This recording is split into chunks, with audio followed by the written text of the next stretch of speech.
Hey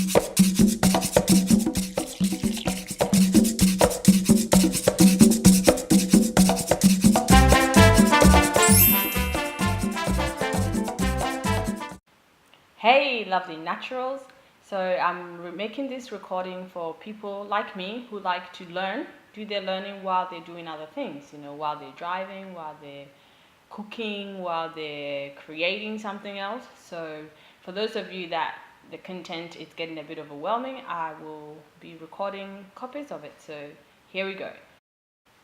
As you may already know, the content has been created by JC, who runs Tricious Naturals, and if you're not already a member of that group, send her a request. She's on Facebook. But I've just created this just in the meantime for those of you that want to know what's happening with the challenge that she's put out. I think her content and the things she creates are just right on point, so more of us should be aware of what she's doing and share and join in.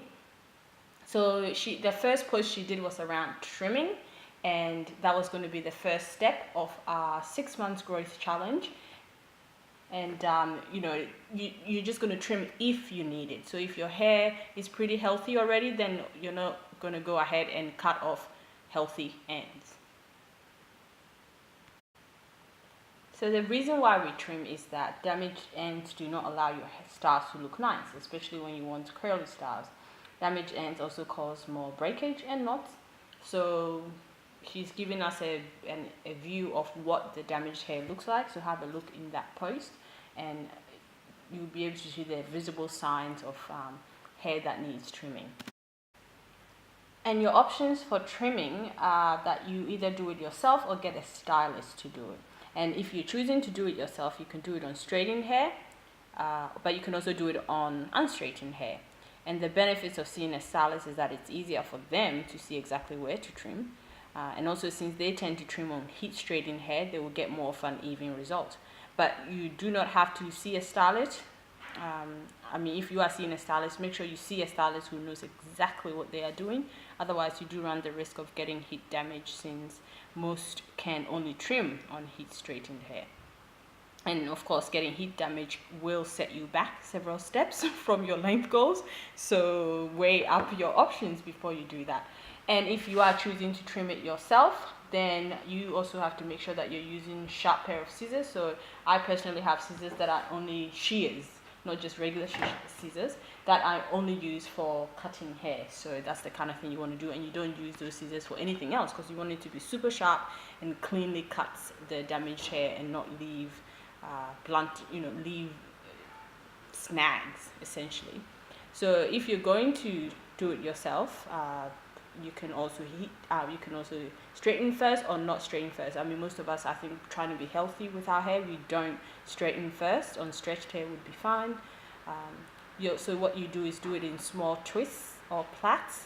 Then you trim off the tapering ends. And the beauty of this is that you can wear the twist or whatever styles that you have gotten in before the twisting. The disadvantage of trimming your own hair is that you may trim off more or less than is needed, and your hair is in all likelihood going to be uneven. I can attest to that. I trim as I need, and yeah, you always find that it's uneven. The advantage is that you aren't likely to get heat damage, especially if you aren't using heat. And of course, you also save money. So do have a look at it, and that was the preparatory step of getting ready for the 6 months growth challenge, which we're all very excited about. Okay, catch you all later. Hi, if you are doing the 6-month challenge, welcome on board. My name is Ajua. If I haven't met you personally, my nickname is Awo, so you may also know me as Awo.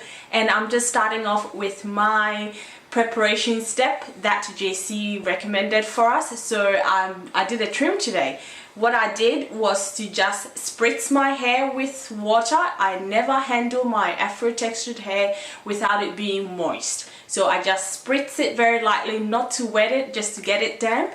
And you can add some oil for additional lubrication, but I have a lot of products in my hair. Normally during the week, I wear my hair in a bun, which means I use the gel, that the flaxseed and xanthan gum gel that some of you may have, the curl effect. and so it already had lots of product in it and I didn't want to add more, so I just used water. And so that allowed me to just separate my hair, and I put it in big twists initially. After detangling, I'll put it in after detangling each one, I'll put it in big twists.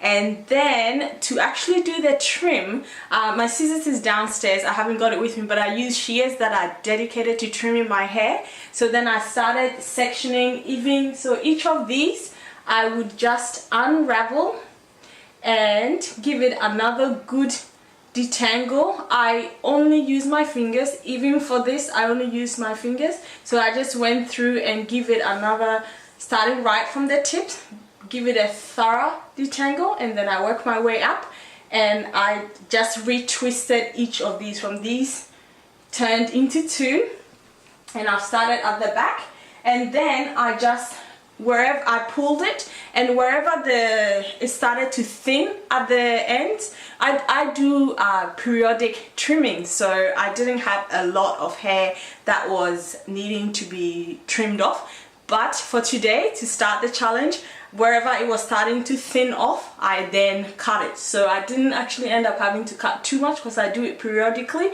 And this is a great way to just get rid of the older hair that you've got and just have the newer, healthier hair coming through. If you don't want to just be drastic and shave everything off, it's a good idea to periodically just go through and get rid of the thinning, unhealthy, damaged hair, every 2 or 3 months, and that way you always have the length that you're happy with, but your hair remains healthy. So that's how I've been trimming. So with this one, what I will do as I work my way up is just detangle it, and I will just twist it back up. You can see, yeah, I will just go ahead and twist it right up again. And once I twist it, it makes it much easier to see which of my which parts of my hair needs to be trimmed off. So having a look at this, if I had my scissors in this shot, we know clearly that these are the ones I'm going to cut off. So I'll probably end up cutting off just that much, and so I'm going to go through and do it to the rest of my hair. So happy preparation for you, and just refer back to the post that I share from JC. It has much more detail as to why you're doing each step. So welcome on board, and let's do this. I will see you all later.